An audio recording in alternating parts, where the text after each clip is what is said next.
authority to advise the president of the country when consulted. Supreme court உடைய உச்ச நீதிமன்ற நீதிபதியும் யாருக்கு அட்வைஸ் பண்ணலாம்?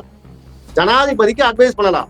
இப்ப அந்த அடிப்படையில் தான் ஜனாதிபதிக்கு அட்வைஸ் பண்ணிருக்கிறார் யாரு? PR கவை. Constitution of India, which is supreme, and all the three wings of the Constitution. இனி இந்தியாவுடைய தலைநகரம் வாரணாசி தான், டெல்லி கிடையாது, இப்படி எல்லாம் சொன்னாங்கல்ல. அப்ப அப்படிப்பட்டவர்கள் எப்படி வரவேற்பாங்க? அப்படிப்பட்ட சித்தாந்தத்துல ஊறிய அரசு அதிகாரிகள் எப்படி உச்ச நீதிமன்றத்தினுடைய தலைமை நீதிபதி வரவேற்பாங்க? வரவேற்க மாட்டாங்க தானே.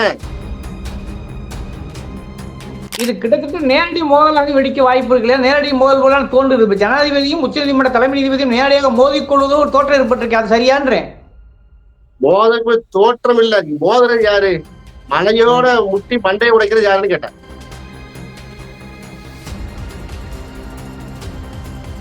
அவரு முதலமைச்சர் ஸ்டாலின் கடிதம் எழுதுறாருன்னு சொன்னா மடியில கனமில்லைன்னு அர்த்தம். வெளியில அண்டர் கிரவுண்ட்ல நாங்க இன்னும் பேச மாட்டோம், நாங்க வெளிப்படையான கவர்மெண்ட் தான் அர்த்தம். புரியுதா உங்களுக்கு? இது எல்லாம் அதுல புரிஞ்சிருக்கிறது.